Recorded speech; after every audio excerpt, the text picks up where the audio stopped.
Spokane area coalition dedicated to reducing and preventing opioid use will get new life this new year. That's after plans to end the task force because of a lack of funding. KREM 2's Shannon Mowdy is here now to explain. Shannon?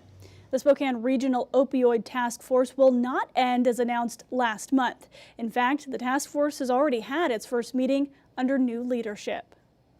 Spokane's Regional Opioid Task Force links together more than 60 agencies and organizations, a united front against the opioid epidemic. But in December, the group posted it would dissolve. If we lost that, then there wouldn't be a lot of information, networking, collaboration, trends, and data being shared at the regional level. It's why Sarah McNew and the West Spokane Wellness Partnership knew when the announcement came last month. And so we heard about it like everyone else did when it was made public. We were shocked. They had to step in. The Wellness Partnership will now take over leading the task force. We are still very much in the midst of an opioid epidemic, and so this work is still very meaningful and needs to happen. The Regional Health Department's opioid dashboard shows of Spokane County's 215 overdose deaths in 2022, most were due to opioids. The numbers for non-fatal overdoses and drug seizures for that same year even more starkly pinpoint Spokane County's crisis.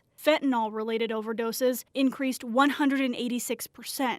Fentanyl taken off the streets by DEA agents skyrocketed by more than 1,000%.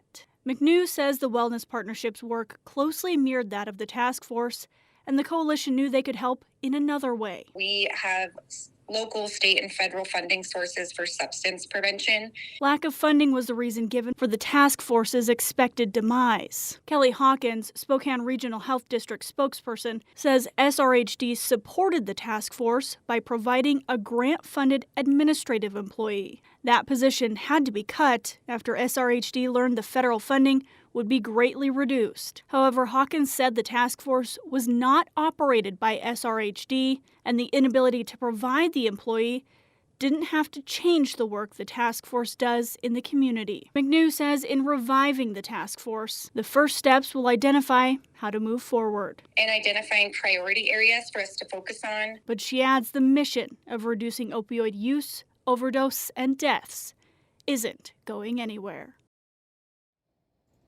McNew says the coalition also plans to track the task force's effectiveness and the short and long-term impacts it's making in the region. Shannon Mowdy, KREM 2 News.